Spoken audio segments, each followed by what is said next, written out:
ஒரு நேர்வட்ட உருளையோட CSA தேர்ட் சர்ஃபேஸ் ஏரியா வலைப்பரப்பு, PSA டோட்டல் சர்ஃபேஸ் ஏரியா, அதோட மொத்த பரப்பு, வால்யூம் அதோட கன அளவு கண்டுபிடிக்க போறோம். தேர்ட் சர்ஃபேஸ் ஏரியான்றது இந்த உருளையோட சைடுல இருக்கிற, அதாவது பக்கங்கள்ல இருக்கிற பரப்பு.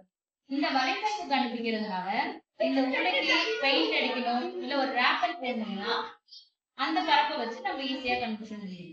வலைப்பரப்புங்கிறது எதை சார்ந்ததுன்னா இந்த உருளையோட அடிப்பக்கத்துல இருக்கிற வட்டத்தோட சுற்றளவு. வட்டத்தோட சுற்றளவு பெருசா இருந்ததுன்னா வலைப்பரப்பு அதிகமா இருக்கும். அப்போ வட்டத்தோட சுற்றளவு ஃபார்முலா 2πr. அப்புறம் இந்த உருளையோட உயரத்தை பொறுத்தது, உருளையோட மடங்கை பொறுத்து இதோட வலைப்பரப்பு அதிகரிக்கும். அதனால இதுக்கான ஃபார்முலா 2πr.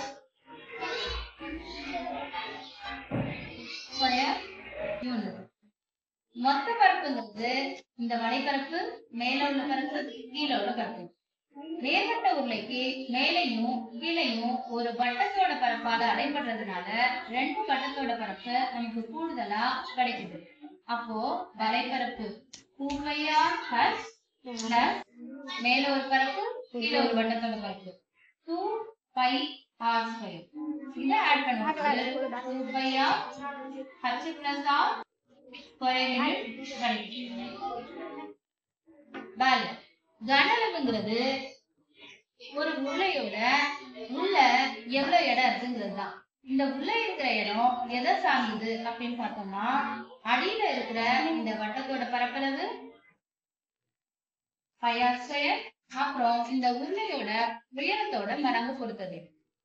அதனால இதோட ஃபார்முலா πr²h cubic unit. இந்த கன அளவு கண்டுபிடிக்கிறது மூலமா ஒரு உருளையோட